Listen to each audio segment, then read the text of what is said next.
First, remove both side covers, then the 2 seat bolts. To remove the seat, pull back, then up. Remove 3 5mm Allen bolts for each tank shroud.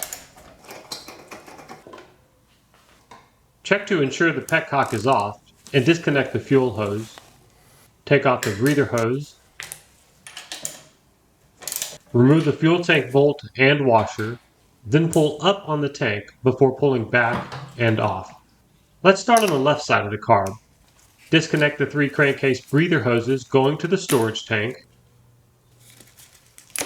and slide the rubber holder up to separate from the frame mount. Now we can gain access to the carb drain screw. Loosen a few turns and allow all fuel to drain, then tighten back up. There is an open-ended air hose that sits on top of the carb that needs to be set aside, and another air hose connected to the carb body. Then pull off the fuel drain hose. The fuel hose can now be removed, and then the choke cable, which is held in by a bolt with plastic threads. For the left throttle cable, loosen the lock nut and remove from the cable holder. For the right throttle cable, loosen the adjusting screw to remove. Feed the throttle cable behind the lever, then rotate the drum and release the throttle cable. Next, remove the second cable and move the throttle cables upwards so that they sit along the frame and out of the way. Unscrew the band connecting the carb to the cylinder intake port, and take note that this band screw has a separate nut. Then push the band away from the carb. Now let's move to the right side of the carb. We'll start by cleaning the area using compressed air. Remove the rear brake reservoir bolt and retainer. Carefully roll the brake line out of the frame clips and relocate the reservoir. Now, loosely attach the reservoir to the side panel bolt hole. The band connecting the carb to the connecting tube can now be loosened and pushed backwards away from the carb. To remove the carb, pull backward while rocking to separate from the intake port. Then push in on the airbox connecting tube. This will allow rotation of the carb before navigating it out of the frame. Plug the intake port and airbox connecting tube to prevent dirt and debris from entering the engine and airbox. Here's what we have prepared for the carb today. This tool is required to adjust the mixture screw. This is the shim we are using for our needle.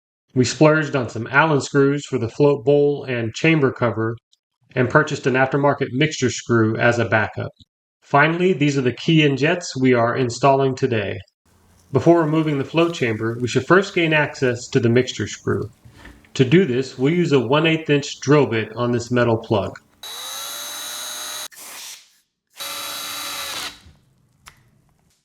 Once you have a small opening, thread a screw into the plug recess. Then use pliers to wiggle the plug out.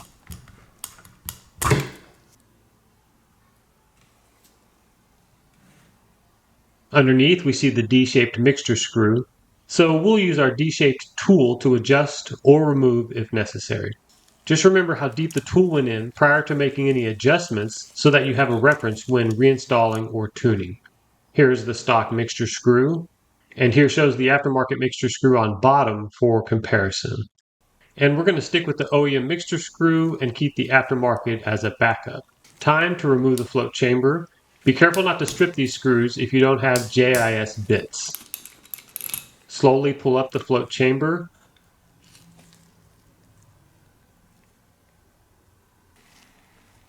And remove the baffle plate. Looking at the bottom of the carb, we can now see the mixture screw, pilot jet or slow jet, and main jet, which is threaded into the needle jet holder. Factory jets are 50 pilot and 152 main, and we're installing a 55 pilot and 158 main. Prevent the needle jet holder from rotating and unscrew the main jet. Then drop in your new main jet and tighten. Next, it's time to unscrew the pilot jet using a flathead. Out with the old and in with the new. Tighten well and then reinstall the baffle plate over the main jet. Make sure the flow chamber gasket is in good condition and carefully reinstall.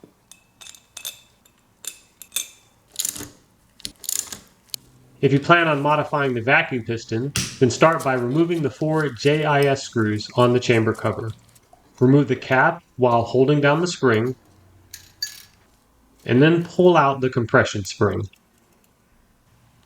Set these hoses aside or remove them, and then use your fingers to pull out the piston. Here's a look at the needle, and if we rotate the piston, we can see the needle holder.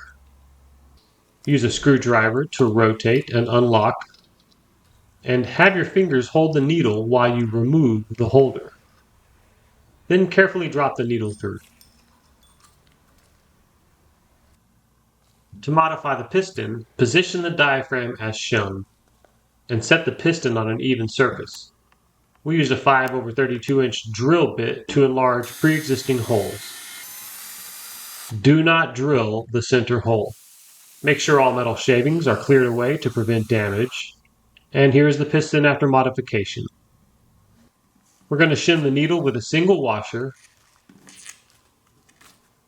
and then thread it through the center opening.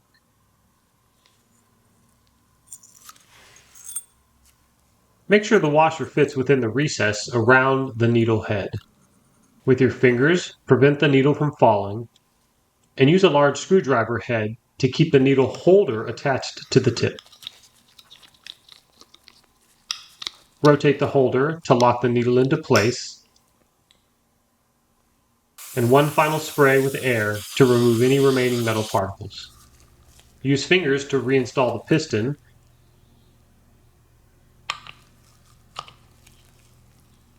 and make sure the jet needle slides into the needle jet.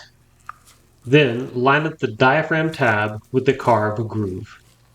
The factory service manual recommends lifting the piston with your finger to set the diaphragm rib into the round groove in the carb body.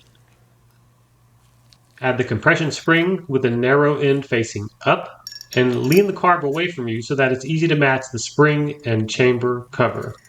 Align the cover concave with the carb groove and close the cover while continuing to lift the piston. Secure the cover by installing at least 2 screws before releasing the vacuum piston. Tighten remaining screws and check to ensure smooth and proper operation. One final spray with air before we reinstall the car. Push in on the connecting tube.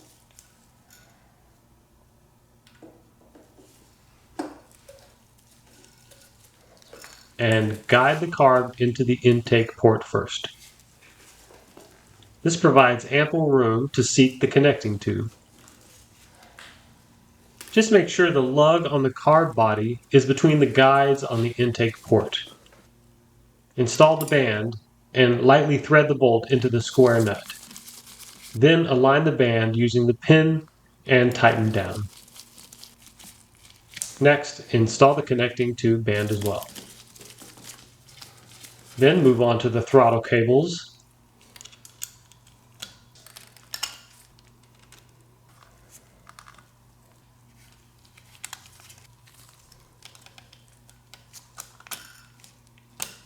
Position the cable adjusters into the cable holder and rotate the adjuster screw until you have 2 to 6 millimeters of free play at the throttle.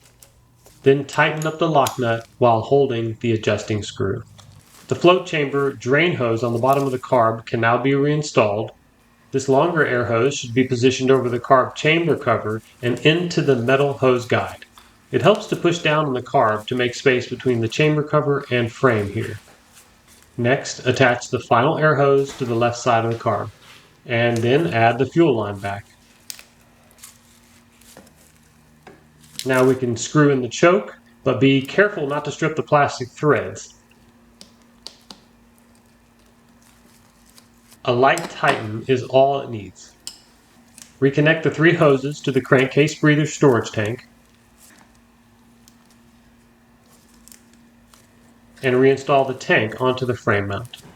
Push the fuel tank onto the rubber grommets, install the fuel hose, and secure the tank to the frame using the washer and bolt. Add the tank breather hose and both tank shrouds. And next, return the rear brake reservoir to its original position.